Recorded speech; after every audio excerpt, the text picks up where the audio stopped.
We haven't spoken a lot about rent-to-own as a strategy, and if we were interested in that, what would be some of the pros and cons of that approach? Specifically, we have a property that I would consider using a rent-to-own as an exit strategy, and do any of you do that personally? A great question. I'm going to start with maybe Judy. Judy is the rent-to-own expert in my life.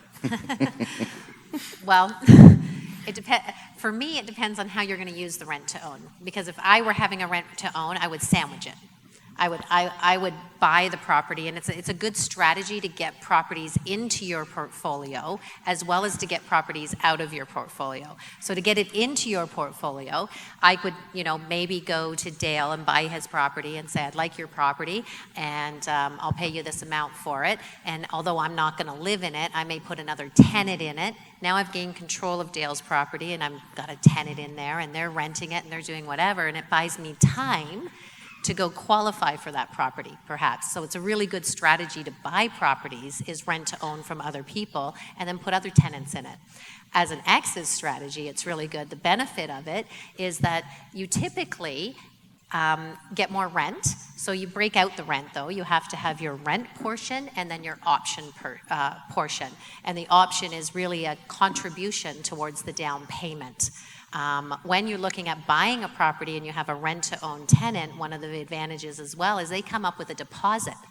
They give you a little bit of a deposit. So when you're doing your cash-on-cash return of putting your deposit down on this property, you may have to put $100,000 down, but somebody came to you with $20,000. So you're only calculating that at $80,000 now. You got $20,000 back in your pocket, right? So it allows you to do something else. So that's one of the advantages is you get money up front in a rent-to-own.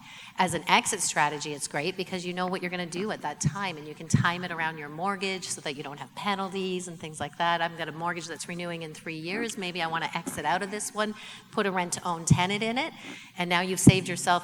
You know exactly what's happening in 3 years. You've got a tenant that's going to buy this from you, and that's all part of your plan. It can be part of your financing plan as well as part of your taxation plan. There's all sorts of ways to use rent-to-own to build your portfolio and to exit your portfolio. And I mean, your coaches and mortgage brokers can really help you with that and help you with how you set that up so that you're helping the tenant buyer. And that's the number one reason you would do it, is to help somebody else move forward. For me, anyway. Long Thank you. answer, sorry. I think Terry, then Jason. I'll go. Jason, I think a lease-to-own has, there's different ways you can approach it. It can allow you to get into an investment property with a lower down payment if you don't have a lot of funds. I think that's one way. On the flip side, when you talk about a con, if I look back at the Ontario market, I'll just use my street as an example.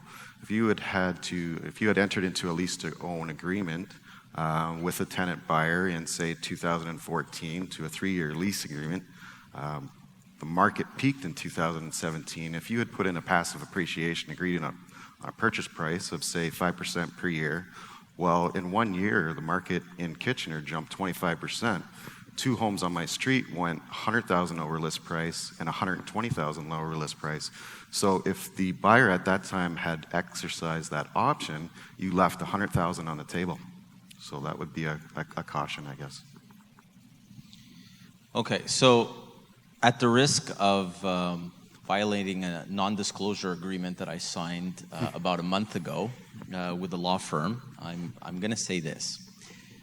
Rent-to-owns are, okay, I had to do some consulting work at a law firm for a rent-to-own situation.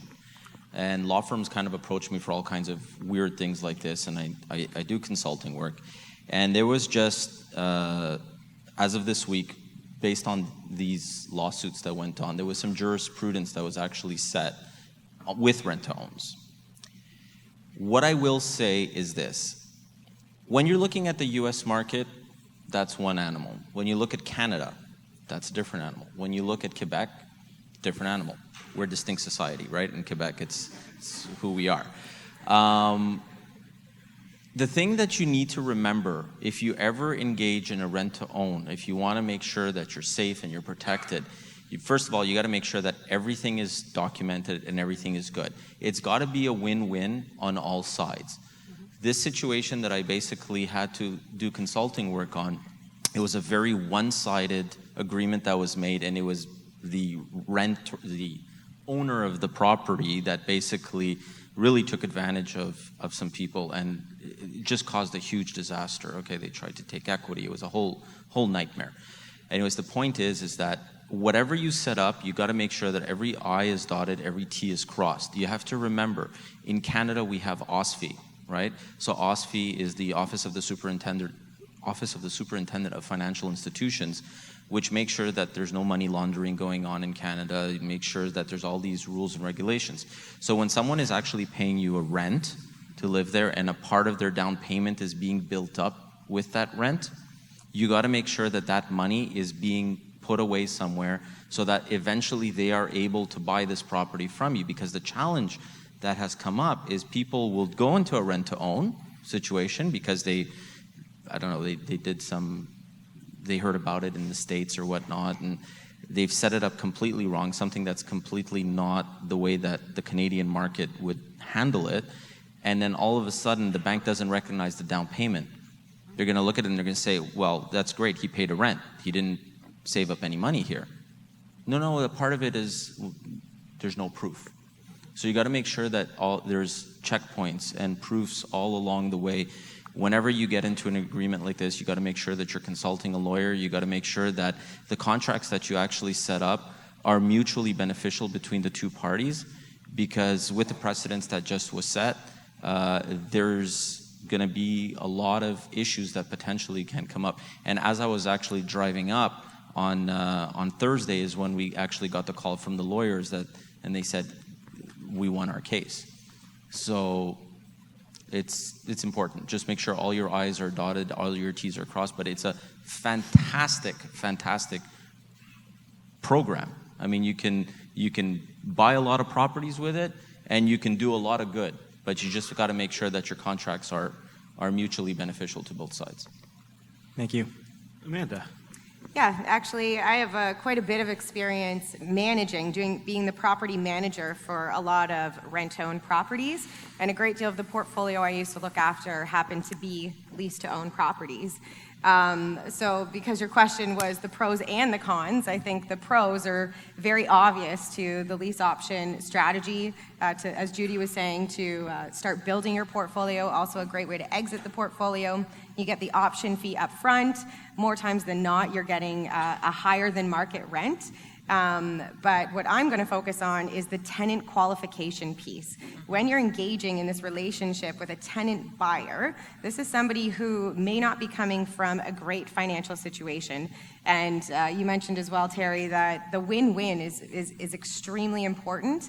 And as the investor, let's imagine this, your tenant buyer is not able to qualify and purchase the property at the time that you had scheduled it. You as the investor, you need to be prepared to have the conversation with your tenant buyer that might be uncomfortable, or to extend their lease option period, that it may not always be so black and white.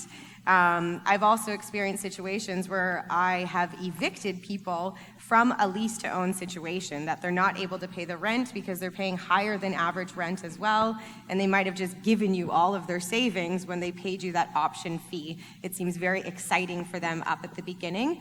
Again, a small handful of them may not have been so successful in the end. I would always jump in and negotiate and say, hey, how can we really exit this relationship in a peaceful, amicable way? So my word of caution would be to legitimately qualify your tenant buyer, get a mortgage broker in at the very, very beginning so that they can do some credit counseling, so to speak. That you can say, this is the plan, in 3 years from now, you're going to need to qualify for this purchase price. This is your given financial situation. This is your past challenges that you're trying to overcome. So how can we actually map this out and set them up for success? Thank you. Yeah, and it's we're spending a lot of time here, but it's a huge topic. It's a very powerful strategy: rent to own, lease option. There's all kinds of different words for this mechanism. I'll give you my 2 cents, of course. I'm going to call it lease to own. That's what I like to call it. Lease to own has never been a primary strategy of mine. It's not something that I've ever really focused on. because I'm a buy and hold guy. I don't want to sell my property. I want to own my properties forever.